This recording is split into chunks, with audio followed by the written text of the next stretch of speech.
Good afternoon, everyone. Welcome to the first webinar of Paraspar Special Lecture Series. To inaugurate this set of lectures, we have Dr. Sam Pitroda, who will speak on and about his book, Redesign the World, A Call to Global Action. Our speaker today needs no introduction. Nevertheless, we would like to briefly introduce him for the audience to know about his remarkable contributions. Dr. Sam Pitroda is an internationally respected telecom inventor, entrepreneur, development thinker, and policymaker, credited with having laid the foundation of India's telecommunication and technology revolution in the 1980s. Dr. Pitroda has been a leading campaigner to help bridge the global digital divide. During his tenure as advisor to Prime Minister Rajiv Gandhi, Dr. Pitroda has led 6 technology missions related to telecommunication, water literacy, immunization, dairy production, and oil seeds. He was also the founder and first chairman of India's Telecom Commission. In this plural roles, Dr. Pitroda helped revolutionize India's development philosophies and policies with a focus on access to technology as a key to social change. As a way to induce the second phase of India's technology revolution, in 2005, Dr. Pitroda headed India's National Knowledge Commission to provide a blueprint of reform for the knowledge-related institutions and infrastructure for the 21st century in the country. Recently, Dr. Pitroda served as advisor to the Prime Minister of India on public information infrastructure and innovation with the rank of Cabinet Minister. He served as the chairman of the Smart Grid Task Force as well as the committees to reform public broadcasting, modernize railways, deliver e-governance and other development activities. Dr. Pitroda is the founding chairman of 5 non-profit organizations, a founding commissioner of the United Nations Broadband Commission for Digital Development, and chairman of the ITU's Empowering Development Board that looks to empower developing countries with the use of mobile technology. In addition, Dr. Pitroda is a serial entrepreneur, having started several companies in the United States. He holds around 20 honorary PhDs, close to 100 worldwide patents, and has published 5 books, numerous papers, and lectured all over the world. We are indeed very glad to listen to you today. May I now request Dr. Pitroda to deliver his lecture. Thank you very much. Friends, greetings from Chicago. It is indeed a special privilege and honor for me to be with all these bright young people in Bangalore. I'm delighted that we'll be spending about an hour on my book. I'm told that some of you have already read it.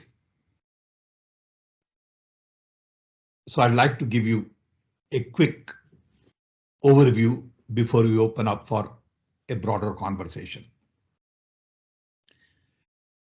During Corona crisis, like all of us, I was locked up for almost 18 months in self-quarantine at home in Chicago. And this gave me chance in the first month to review and reflect on my own life and the journey I had, along with the journey of the technology, my own family, and the overall ecosystem. During that process, I realized that the world was last designed just about the time I was born. I was born in 1942, 80 years ago, in a small little tribal village in Orissa, place called Vidyanagar. No electricity, no water, no radio, no telephones, no pharmacy, no doctor, no nothing.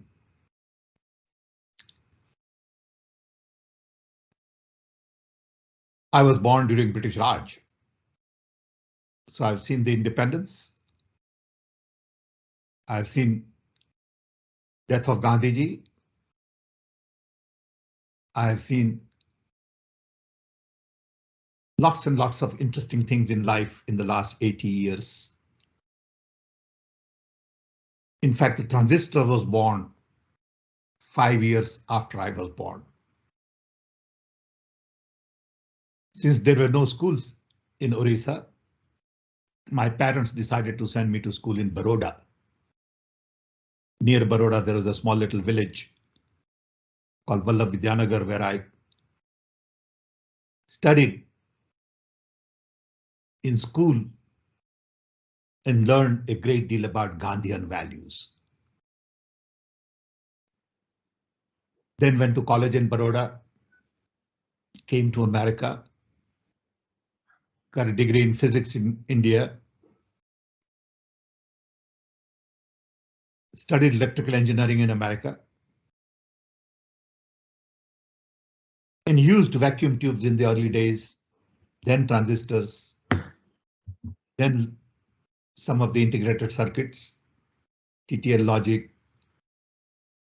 I've seen the birth of microprocessor. And this journey in technology really gave me a very different perspective. Then I realized that the world that was designed in 1942, predominantly led by the US, which gave birth to UN, World Bank, NATO, WTO, WHO, GDP, GNP, IMF, all of these institutions were created. And that design is something we all have been following, knowingly or unknowingly. And that has created a rule-based system in the world. That design was based on democracy, human rights, capitalism, consumption, and military. Then world was bipolar. You had US and you had Soviet Union. Soviet Union followed almost exactly opposite ideas to US, except in military. But the US design prevailed. World was in ruin. Japan had to be rebuilt. Europe had to be rebuilt, and everyone followed US lead. India did not matter then because India was still a British colony. China was very poor to be on the table, and Africa really didn't matter. So a handful of countries decided the destiny of the world going forward. Right after the design, several things happened. First, the entire world got decolonized in a short span of 25 years, led by the movement that Gandhiji launched in India. Then China could rise to a level no one ever thought China could do it. In the process, Soviet Union fell apart. Technology became pervasive. Benefits of technology started to reach other parts of the world. In the process, inequality increased, where very few people became very rich and lots of people remained poor. Then 9/11 changed everything in America. 9/11 to some extent was a response to a unipolar world. And finally, COVID-19 put the entire world to halt. No one ever thought that a small little virus detected in the middle of nowhere would really put global economy to grind. Corona crisis tells us that we are all interconnected, interwoven, interrelated, interdependent. What affects in one part of the world affects everybody. And as a result, it is clear that there are only two things that matter in life. One, planet, and two, people. Planet is in pain because of global warming, environmental blunders, attack on our oceans, forest, animals, insects, environment, air, water. People are in pain because the development has not been delivered to large number of people. Many are hungry, have no shelter, lack of access to education, health.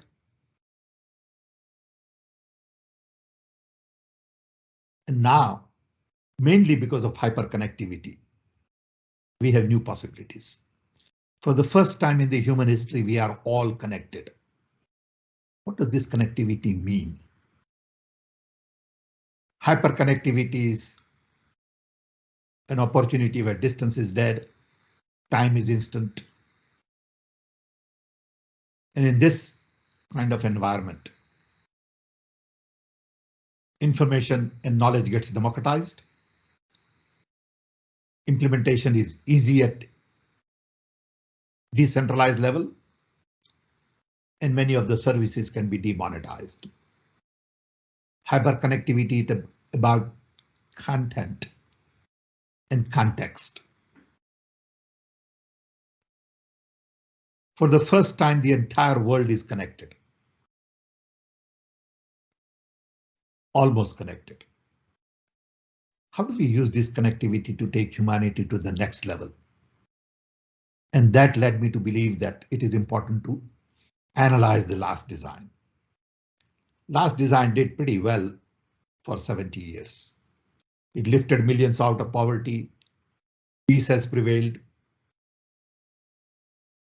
Technology has reached large number of people, but at the same time, many global problems have not been addressed. We spend today $2 trillion a year on defense, military, when we know that for 200 billion a year, we can eliminate hunger completely. We give lip service to global warming for last 20 years, and we haven't done anything substantial. Leadership today is more focused on geopolitical equation, military hardware, trade, economy, and markets. There is hardly any discussion on global issues related to hunger, poverty, non-violence. And this is an opportunity to really redesign the world. But it's not easy. Who will listen? Why would anybody listen? Because those who are in power are milking the system. They have no need to change. And those who have need to change have no voice in the system. And this is the challenge we are all faced with today. So the key question is, what is new design? So when I look at the first design's 5 pillars, democracy, human rights, capitalism, consumption, and military, I felt it is better to focus and see if we can rebuild some of these and really take it forward more as an evolutionary design than revolutionary. I believe democracy needs to be taken to inclusion. In many democracies today, institutions are broken. Scientific mindset doesn't exist. And role of civil society has been undermined. Democracies need to be strengthened by strengthening independent institutions. By taking decision-making further down, especially in countries like India, to district level. Centralization is not effective in a democratic system. It is not about vote once every 5 years. It is about active participation of the community to decide what is good for the community. It is not about nationalizing things. It is about localizing things, using local talent. Small is beautiful. Network SMEs to scale, create local jobs, and you need, according to me, the existing system to be turned upside down. 2, human rights are not good enough. We need to be able to provide human needs, because today we can produce anything. The key is what is that we want to produce? And for whom do we want to produce? Do we want to produce only for people who can afford to buy, or for people who need it? We today live in an economy of surplus and not economy of scarcity. But we tend to think as if we live in economy of scarcity. 3, capitalism hasn't done well for everybody. We need new economy. We need circular economy, regenerative economy. Economy that develops from bottom up and not top down. It doesn't help if we create 100 more billionaires. What matters is what have we done to our poor? We cannot celebrate unicorns as the success of a country. We have to really look at people at the bottom of the economic pyramid and see what we have done. So when I say everything has to be turned upside down, I'm very serious about what we think as a success may not be a success in the long term. Then the whole idea of consumption doesn't work in the long run. Everybody today wants to be like America. You cannot consume the way America has been consuming in the last 30, 40 years. We need focus on conservation and sustainability. We meaning the world. We need durable products and not disposable products.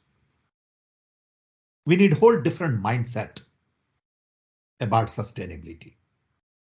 And finally, I hope that as a human civilization, we have matured to a point we can sort our differences across the table. And we don't need to build supersonic weapons to threaten each other. World has gone crazy in many ways in building weapons to impress each other, to threaten each other, when we know we can sort our differences across the table. So I believe the new design has to really move away from the old to really build inclusive societies. India is not inclusive. America is not inclusive because we have Black Lives Matter in America. We have caste, religion, other differences in India, and it is true in every society. We got to learn to respect people with diversity, differences. We got to give everybody dignity, respect to be able to bring best in people. And none of this is rocket science. Gandhiji, in a very different way, talked about all of these things that touched the lives of millions and millions. In a sense, we need Gandhian ideas back on the table. Unfortunately, during the last design, Gandhian ideas were not well understood, respected, because we were still a colony. If we had followed those ideas then, world would be very different. You will not have the kind of inequality you have in the world. You will have a little more justice, respect for other people. I am very worried about what is going on in the world, what is going on in India. I am very concerned as to what we think is right versus what we think is wrong is all mixed up. We have lost moral fabric. We have lost character. Everybody is searching for quick fixes. Everybody has personal agenda. And public agenda is always on the back burner. I think it is time for young people to realize that their world will have to be very different. They need to demand change. They need to articulate, discuss, debate these issues, and many are doing it. It's not that it's not happening, but I hope it could happen at a different pace. Time is running out on global warming. Time is running out on poverty, hunger, injustice. Time is running out on many, many key issues. Today with hyperconnectivity, we can expedite the process of development. But we wind up using hyperconnectivity for many different personal gains. Look at what is going on with Facebook today. Look at some of these large corporations with $1 trillion valuations. What are they doing? What is their contribution? How are they using hyperconnectivity? What are they promoting? These are some of the challenges today that young people need to really question. I know it's not easy to really think of a redesign, but all I can do is begin a new conversation. If young people begin new conversation, maybe things will begin to change. Today's global conversation to some extent is rubbish. It is all about geopolitical equations, markets, as I said earlier, economy, trade, and power. Today, there are two designs in the world. One is the American design to take the old design forward, and second is the Chinese design, with emphasis on Belt and Road Initiative. Both of these designs are based on command and control, superpower, leadership, military strength. What we need is a third design, which is based on collaboration, cooperation, co-creation, which is based on networking of nations, which is based on bottom-up development. And that design will have to focus on the 5 new parameters: inclusion, human needs, new economy, sustainability and consumption, and non-violence. How do we get this message to people in power? Unfortunately, people in power have only one agenda, and that is to increase their power, strengthen their position, create more wealth for themselves at the cost of everybody else, including environment. And that circle has to be broken. I hope a lot of bright young people like you all can give some serious thought to it. I don't have all the answers. All I am saying, it's about time to question the last design and propose a new design that is more human, focus more on justice, equality, dignity and respect for diversity. And we have the tools today to do new things, and we must learn to do new things.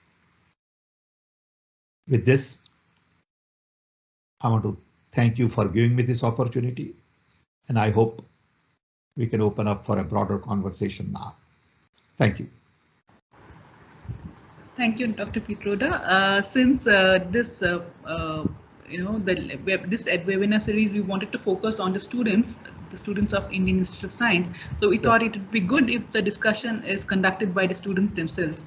Absolutely. So we have a set of students who would conduct the the questions and also the discussion. I would like them to take over from here. Thank you. Please introduce yourself, the students, please. How many students are there right now? I can't make out, but I think most of them are students of IISc. We have 55 participants just now. Okay, good. Broadly, it will be around 30 students would be there. Thank you.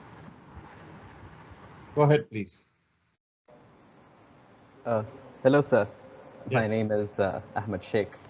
And yes, right at the outset, I'd like to thank you for your speech, and especially for writing your book. I must say it was a fascinating read, one that I'll probably remember for a long time.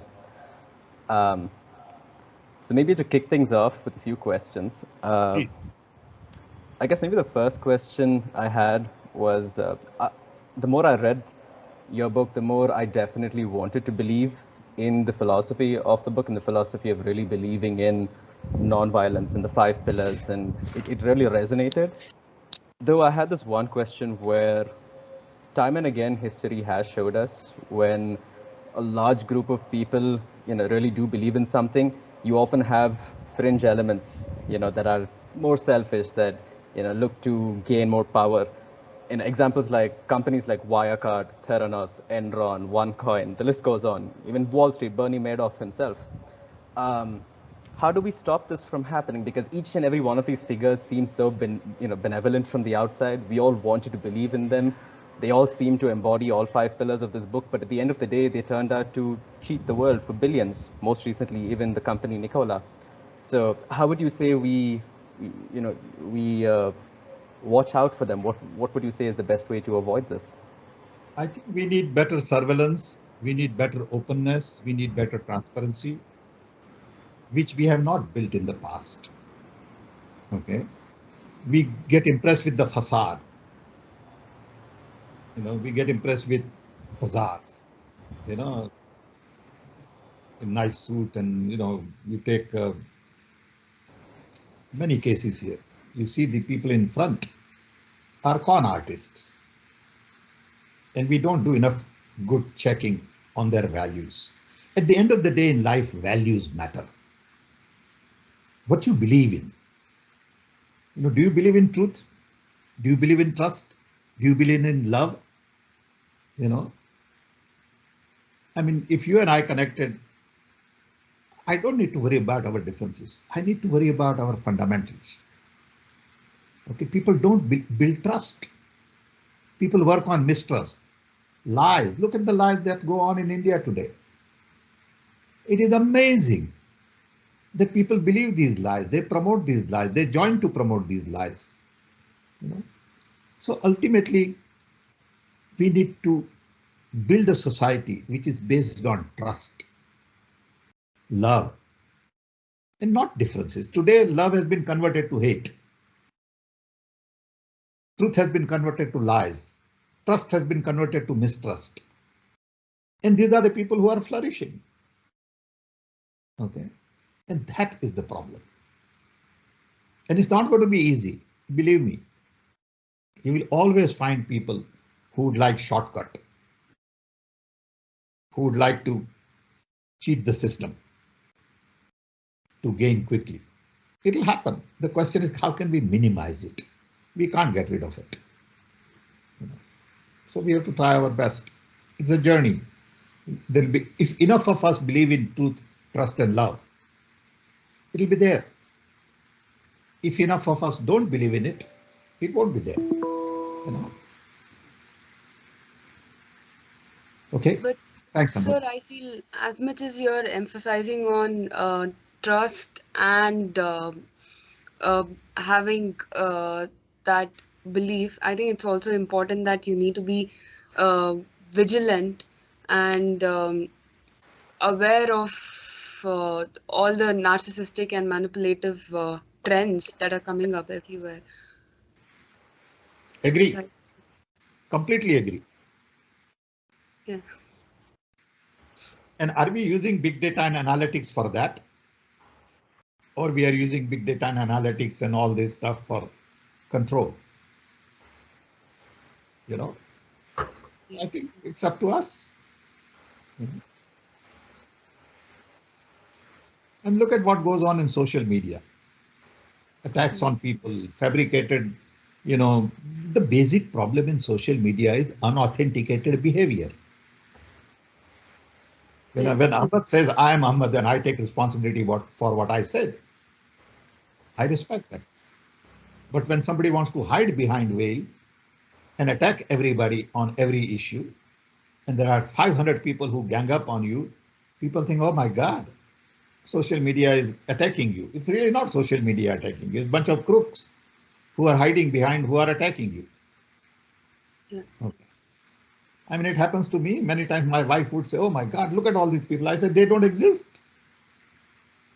So why worry about that? Don't pay attention to them. But that goes on. What do we do? Yeah, thanks for the answer. So I'd like to go ahead with the next question. So I'm Sukriya. I'm an undergraduate student at IISc, pursuing a major in chemistry with a minor in biology. So my question to you would be about, you talk about hyperconnectivity and the way it is going to change the educational systems and the innovation in education that is needed. So in that regard, what would be your comments and opinions on, say, for example, the the publishing sector, in the sense that about the digital books and soft copies, and compared to the hard copies of books and the conventional libraries that we have, how would you expect the new design of the world to incorporate it, the concept of a library and things like that? I'm convinced that libraries are to some extent old concept. Of course, you need a place for people to come together and have a cup of coffee and have a conversation. That is good. But for me to be able to check out a book and go to check out and somebody says, no, somebody else has checked it out, so you'll get it after 2 weeks, that is obsolete. Okay. I mean, a friend of mine called Karl Malamud has put some billions of documents on internet. Okay. Internet Archives has 600,000 books from India. Okay. I can get it online. Why do I need to go to library? But there is another reason to go to library, that there's little peace and quiet. I may have a cup of coffee with somebody who is more intelligent than I am, and I learn something from them. Okay. But I think the fundamental question that I have about education and technology is that learning really requires 3 things: motivation, time, and content. Am I motivated to learn something? If I am, nobody can stop me. If I'm not motivated, nobody can start me. If I'm motivated, am I willing to spend the time it takes to learn something? It may take 5 hours to learn something and I'm willing to spend only 1 hour. I won't learn. If I'm willing to spend the time it takes to learn something, there is enough material available on internet. The question is, has anyone really curated that?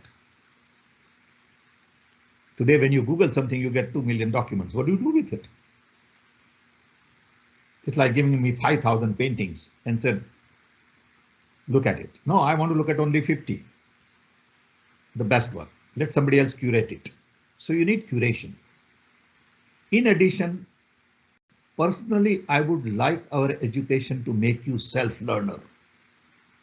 Our education today does not make you self-learner. I learn even today at the age of 80. I'm 80-year-old. I learn every day something new. And then I realize how little I know about everything. You know, oh my God, there is so much to know about marine life and biology and psychology and philosophy and anthropology and you name it. And then you say, my God, in 80 years, you have learned so little. So how do we make somebody a self-learner who says, I'm going to continue to learn? Ideally, I would like education system which makes me self-learner by the time I'm 12 or 15. And then leave it to me. Whatever I want to learn, I don't learn what my parents want me to learn. I want to learn what I want to learn. It could be math, it could be physics, it could be marine biology, it could be how to make best wine in the world. Okay. That is the challenge with education. Today, if Henry Ford landed up on this earth, the only place he will find production system is in education.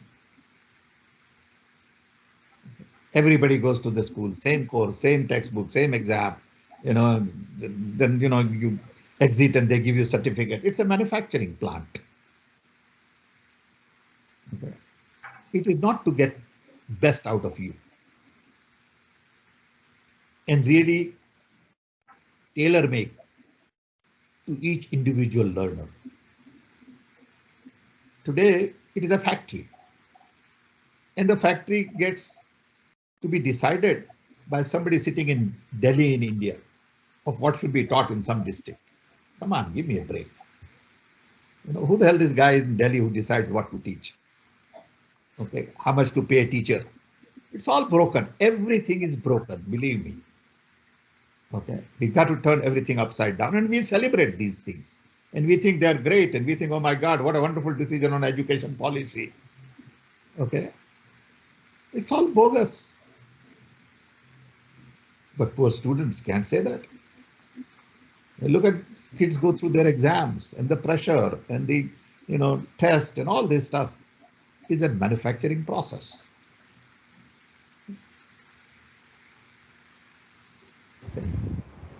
Excuse me, sir. So you said that by 12 to 15 years old I should be able to be a self-learner and then decide what I should do, and that is I believe what you think is better approach. So why do you think that is a better approach? What evidence do you have that it I have no evidence. lead to a better approach? I have no evidence. It's my gut feeling. And sometimes, gut feelings are more important. Don't ask me why. Okay. I make decisions, lots of decisions in life based on gut feelings. I can't have all the data all the time to make the decision I need to make. I wish I could. I made millions of decisions in life, and it's based on little information, not accurate information, unfortunately. And that's what life is. It may not be 12 or 15, it may be 18. I don't know that. Okay. I just said 12 or 15. Okay, because I know based on my life, by the time I was 12 or so, my mind was all set, what I wanted to do, how I wanted to do it, right or wrong. Okay. And somebody could say, well, it happened to me at 16. Fine. No argument. Okay. But how do I make somebody a self-learner who from inside feels motivated to learn every day? That's the point. That's what education system should be all about. Say it again. I can't hear you. I think that was a mistake on someone's part. But I should say, sir, that I wholeheartedly agree with what you just said. Having recently completed my bachelor's in engineering, it was indeed a mass, let's say, a mad run to monetary success rather than gain. And I feel it has to do with the environment that one grows up in, where it's not a sense that we don't want to be creative, it's that nobody around us is creative, very often including our teachers. I guess it's something that has to come down, like you said, right from the top, where it has got to be. I see some of that in the new NEP policy, but even that is so confusing to read at times. It's like it's written by 3 different people and it's all a muddled mess right now. But policy is one thing and implementation is something else. Absolutely. All our policies are great, okay, comparatively, but look at the implementation. See, the big hope I have is Indian talent. Believe me, and I'm not saying it for the sake of saying it. I have personally benefited from it. When we started CDAC 40 years ago, these things succeeded only because there were lots of young, talented Indian boys and girls from all kinds of background, bright, dedicated, idealist, committed, nationalist. Unfortunately, when they get into the system sucks them up. Their idealism gets distracted. Sir, I believe it's also got something to do with how the culture is set at micro level, right? For example, if you take IISc for example, you have a lot of labs under different professors, and at that micro level, how the culture is set and how the students and like the interaction between students and professors, how it goes on at that micro level, and how the students are motivated to come up with different ideas or pursue their research. So I think it's not just, we can't just blame the hierarchy that's at the higher level, but it's also about how we are it's also about being conscious at the micro level as to how we set that culture for growth. Yeah, but it's same thing that works at micro level works at macro level. Okay. Our teachers are not trained to be mentors. They are trained to be teachers. They are supposed to be teach and not mentor. Nobody has taught them how to mentor. You know, there's a larger issue here and that a friend of mine who was a great psychiatrist in America, Indian guy, Dr. Prakash Desai, who was a very well-known psychiatrist, died a few years ago, childhood friend of mine, used to say that there are 4 important words in India that dictate everything. 1, man, apman, soman, and abhiman. Everybody is hung up on these things because self-esteem is very fragile. Teacher gets hurt very easily. Teacher cannot get hurt. Teacher has to have a very high self-esteem because his job is to nurture students, love them, care for them, build them with team spirit and all. But they get hurt themselves, okay, because they are not trained to be mentors. So there are issues at all levels. It is not just in universities. In political circles, same issues. Okay. In government, same issues. In factories, same issues. A lot of these things start at the family level. We are very hierarchical and feudal in many ways. Okay. We are not good team players. We are get solo players. Indians don't have orchestra. They have solo players.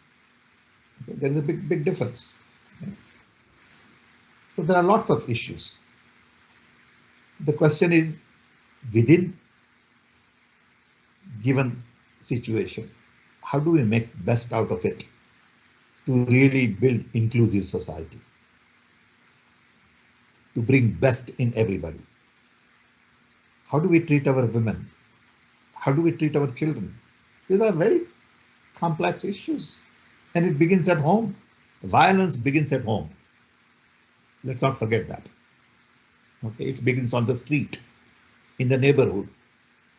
How do we treat our neighbor? Yeah. How do we respect somebody who is different from us in terms of religion, caste, color, food, language? You know, rather than saying, what a great idea to be different, I will learn something from him or her. We look for similarities. I'm one of those who look for differences.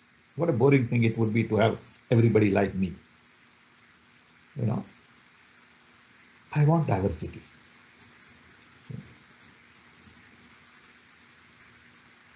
Thanks for your response. Now I think we'll go with some other hands. So for the audience who are here, we'd request you to put your hands up. 15 more minutes if you don't mind, because I have another one.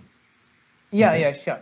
So audience, you can please put your hands up in case you want to ask something. So I saw a hand from Nikita.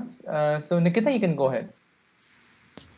Hi, thanks for doing this. I'm Nikita Keturakar, a third graduate and a biology major. I enjoyed reading your book, but I do have a question about the 5 principles that you suggested. And you said you derived this from the last time they redesigned the world.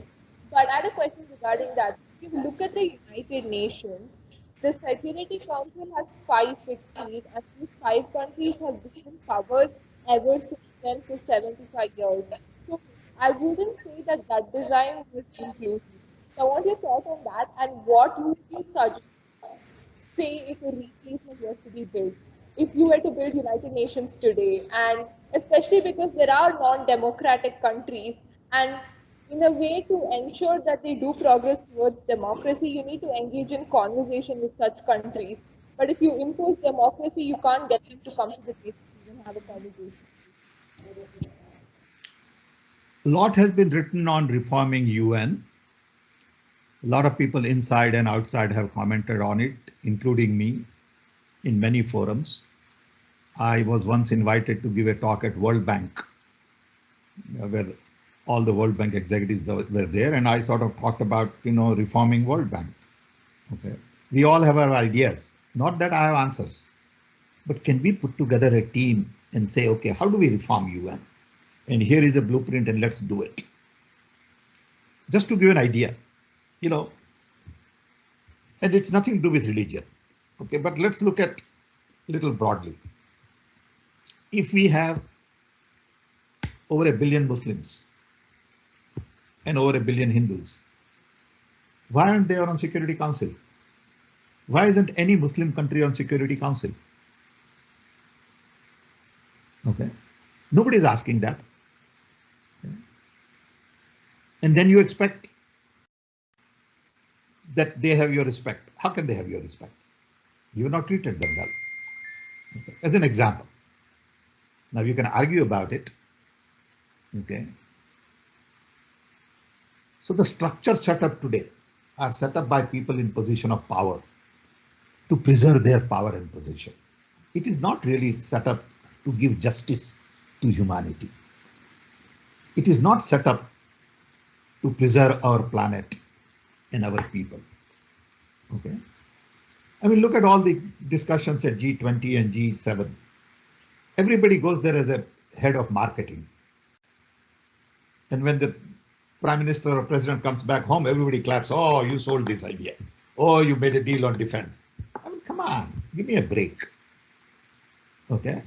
But that's how the world is. Okay, so, oh, my prime minister did such a great job. He was very impressive. Okay, what are you trying to do? Okay. And media just goes wild and everybody thinks, oh, there is a media discussion. What a great impression our prime minister made on this guy and that guy. It's all bogus. Okay. But how do you tell all these people? Because they think they are right. You know. So I think that's why there is a need to have a new conversation. And that new conversation only you all can initiate. Okay. If you sit tight and don't do anything, nothing is going to happen, believe me. Our generation can do it. Okay, it is your future that is at stake. And sometimes people like me feel responsible for it. Okay. That why didn't we do this when we were 40 or 50? We had the chance to do it, but we couldn't do it. Okay. We did a little bit here and there. I did my bit on telecom, IT, technology missions, you know, but I couldn't change the structure of the system. Okay. And then there was no hyperconnectivity. Now I think you have huge potential with hyperconnectivity. Okay. And you guys are best of the best in terms of, you know, minds in India.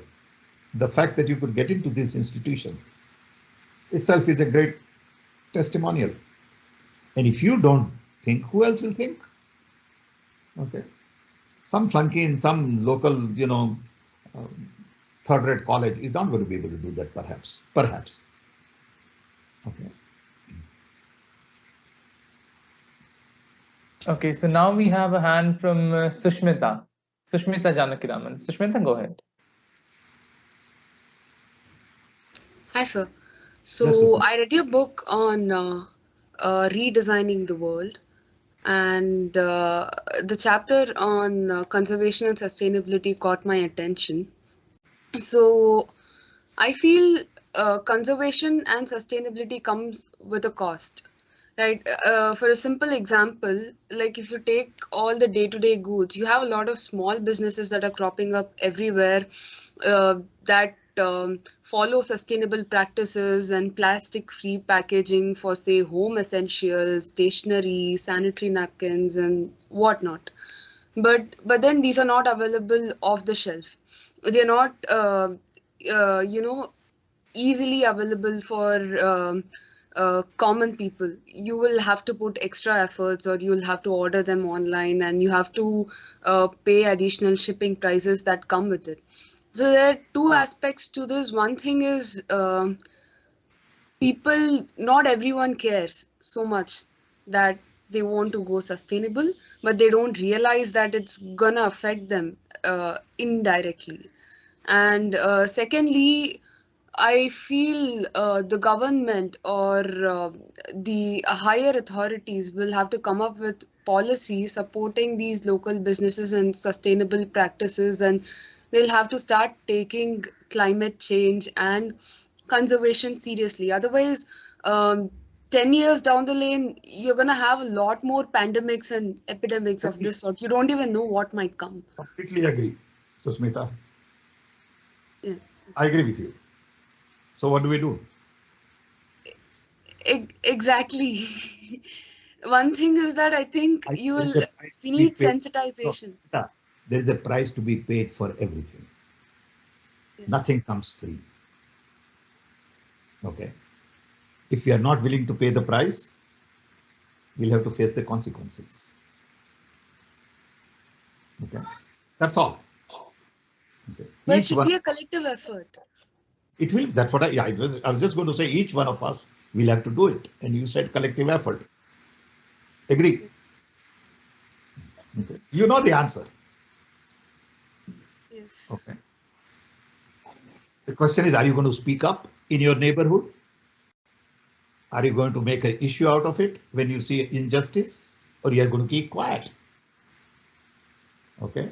Issue is, are you going to be championing this in your family, friends? If you're not, it's not going to happen. This is the point. Each one of us will have to be a change agent. If you are not willing to be a change agent, it is not going to happen. You say, I read a book, I like it, I agree with it, but I'm going to go do the same thing I've been doing. Then nothing is going to happen. If there are 100 Susmitas of the world, something will happen. So you have to be a change agent. Okay. You have to talk about this in your neighborhood, in your family, in your community, in your ecosystem. And if enough of you do that, things will change. Okay.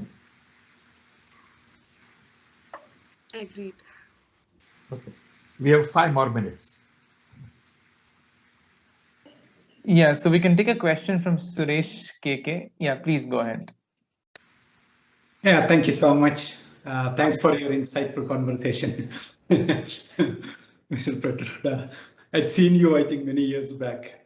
One question is, you really touched upon the point of, how the education system is, how the teachers are, what we are learning. You are learning actually something which maybe your parents have told.